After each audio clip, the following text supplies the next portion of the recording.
Hello everyone, ఇదైతే Friday morning vlog. ఇక్కడైతే నేను ఫస్ట్ గ్రోసరీస్ అన్నీ రీఫిల్ చేసుకుంటున్నాను. గ్రోసరీస్ ఖాళీ అయిపోయినప్పుడే నేనైతే కంటైనర్స్ అన్నీ క్లీన్ చేసి పెట్టేసుకుని మళ్ళీ రీఫిల్ చేసుకుంటా.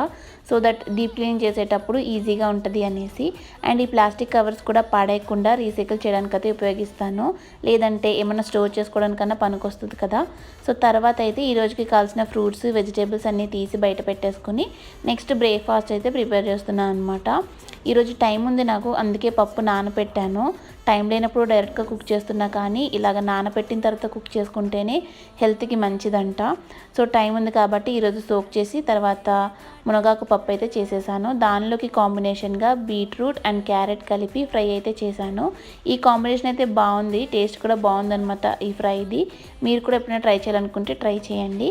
తర్వాత ఈ రోజుకి కావాల్సిన ఫ్రూట్స్ అన్ని కట్ చేసేసుకుని మిగతా పనులన్నీ చేసేసుకున్నాను అనమాట. ఇదంతా ఫుల్ వ్లాగ్ అప్లోడ్ చేసాం, మీకు ఇంట్రెస్ట్ ఉంటే చెక్అవుట్ చేయండి.